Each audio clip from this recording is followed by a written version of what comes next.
So this little kid, he might be one of the best con artists I've ever seen. Let me show you. Now his name is Juan Carlos, and he lives in Colombia, and so far he's had a really hard life. But Juan Carlos is about to do whatever it takes to succeed. So one day he sets out to make that happen, and he heads to the local airport to catch a flight to Miami. But little Juan Carlos, he can't afford a plane ticket. So he sneaks onto the tarmac and he climbs onto a cargo plane, and he hides out in the wheel well. And he allegedly holds on real tight while the plane takes off and flies 3.5 hours from Cali, Colombia to Miami, Florida. Then the plane lands, and allegedly Juan Carlos falls out of the wheel well. And he just lays there on the tarmac, unconscious. And airport staff, they eventually find him. And he's shivering, and he's disoriented, and he's just a wreck. But he tells them not that his name is Juan Carlos, but that his name is Guillermo, and that he's 13 and from Colombia, and that his parents had died, and that he doesn't have anyone else, so he fled to America. And his story just blows people away, because they feel sorry for him. And so the local media, they start covering it. Then a police officer in the area, this guy, Lozano, he's driving home one day, and he hears the story on the radio, that they found this 13-year-old kid who had been hiding in the wheel well of a plane. And Lozano is so moved, he goes and he volunteers to be Juan Carlos's temporary guardian, while the state figures out what to do with him. So Juan Carlos goes and he lives with Lozano and his family. And this changes his life. Suddenly, he's not living in poverty anymore. And this middle-class lifestyle feels like wealth to him. And they've got all these nice things, and so he tells himself that soon he's gonna have nice things too. And within a few weeks of living with Lozano's family, Juan Carlos starts stealing, and things around the house go missing. Plus, he's been disappearing for days at a time. And Lozano and his wife, they start thinking that something isn't adding up about this kid. Then, one day, they get a call, and it's the Colombian consulate, who had just gotten some important information. Turns out, Juan Carlos isn't actually named Guillermo. He's named Juan Carlos. And he isn't some innocent kid. He's actually got a criminal record. And he isn't 13. He's actually 17. And his parents aren't dead. They're actually alive and well back in Colombia. And he probably didn't ride in the wheel well of that plane. It's more likely that he rode inside the plane with the cargo. And he just lied about it all because it made a better story. So Juan Carlos is just a little con artist, trying to con his way into the United States so that he can have a better life. And so, bam, they immediately detain him, and they deport him back to Colombia. Oh, but this isn't over for Juan Carlos, because for a moment, he got a taste of a much better life, and he'll do anything to get that back. So, over the years, Juan Carlos tries his best to scam his way out of Colombia, and get back into the US and other countries, using different aliases and fake IDs, but he ends up getting deported, like a bunch of different times. And while all this is going on, Juan Carlos, he's there developing the perfect con. Here's his perfect con.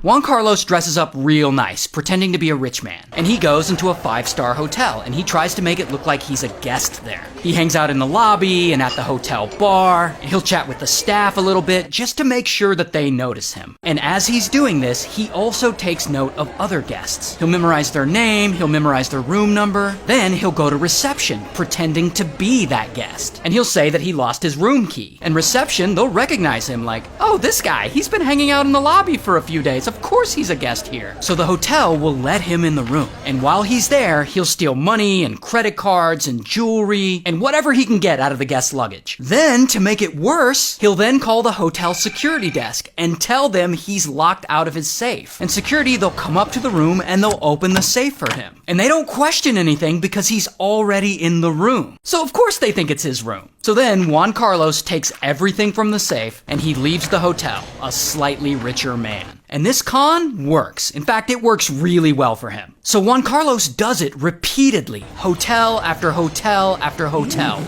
just raking it in.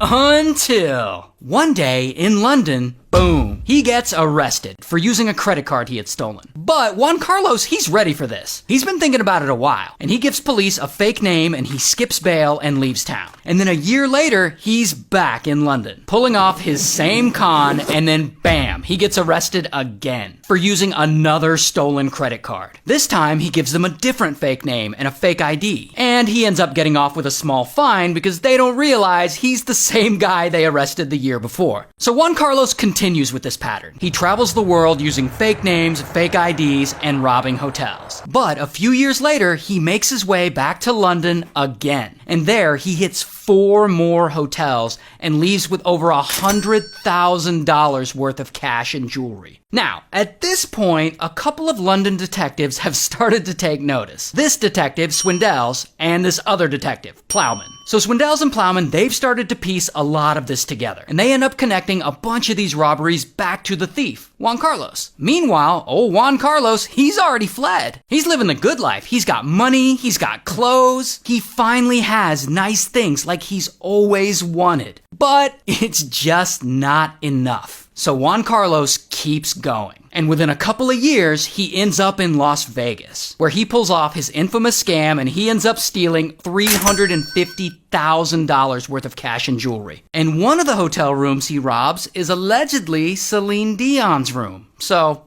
that's fun. And then, about a year later, Juan Carlos is back in London again. And he hits up even more hotels. But then, one night, Swindells, he's out, and he's walking back from a bar he was just at. And he just happens to stop outside of a supermarket. And he sees a man leaving that supermarket. A man wearing a long leather jacket. And Swindells recognizes him. Because by sheer fucking coincidence, he just crossed paths with the Juan Carlos. Now, Swindells has never seen Juan Carlos in person, only in mugshots. But he's been working on this case a long time, and he knows it's him. So then, pow, Swindells arrests him, and he goes to trial, and he's sentenced to 3.5 years in prison. Oh, but this story isn't over, because old Juan Carlos really likes his nice things. So 3 months later, he's in prison, and he happens to have a dentist appointment. And he ends up charming the prison guards to let him go out to his dentist appointment alone. I guess this is some kind of like open prison where they're not as strict. And so they just let him go to the dentist alone. And of course, he flees. And from there, somehow, he makes his way to Dublin, where he steals a credit card and pulls his infamous scam in yet another hotel. And that is where he screws up, because that puts this Irish detective on the case. This guy, McGlynn. Now McGlynn, he goes and he looks at CCTV footage from some of the stores that Juan Carlos had used that stolen credit card at. And pretty quickly, he identifies the thief in the footage. He knows it's Juan Carlos, the same guy who had walked out of prison not too long before. So McGlynn investigates further, and he concludes that Juan Carlos must have just gotten to Dublin. So he's likely staying in a cheap hostel in the city where he can keep a low profile. So McGlynn spends 2 days searching all these hostels in Dublin. And then he finally finds Juan Carlos hiding out in a hostel with tons of items he had already stolen. And so kapow, he gets arrested again. Here's one of his mugshots. And he gets sentenced to 2 years in prison, but then an Irish judge rules that he can be extradited to France to face even more charges there, because he robbed a bunch of hotels there too. But then, while he's there in France, he's released temporarily, and then just like that, Juan Carlos disappears